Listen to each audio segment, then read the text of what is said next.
భక్తి ఉంటే భగవంతుడు ప్రత్యక్షమవుతాడు అని మన పెద్దలు ఎందుకు చెప్పారు అంటే నిజంగా అది నిజం అని అనిపించేలా ఈ కథ ఉంటుంది.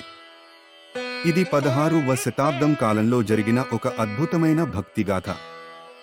కాంచీపురానికి చెందిన శివస్వామి అనే పరమ శివభక్తుడు ఎంతో భక్తి శ్రద్ధలతో పరమేశ్వరుని సేవ చేసేవాడు. కానీ అతనికి ఒక లోపం.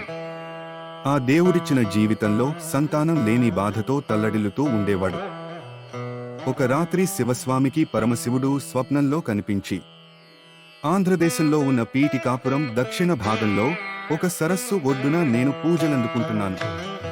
నన్ను అర్చిస్తే నీవు సంతానాన్ని పొందగలవు.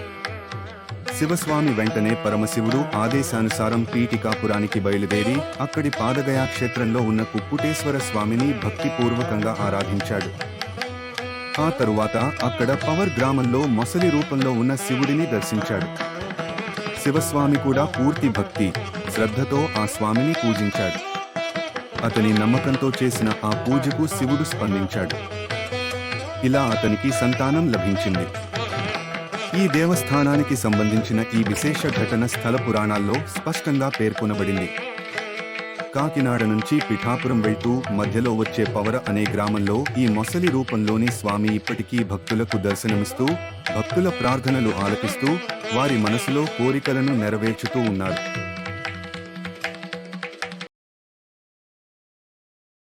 ఇలాంటి ఆసక్తికరమైన విషయాల కోసం మా ఛానల్ని లైక్, షేర్ అండ్ సబ్స్క్రైబ్ చేయండి.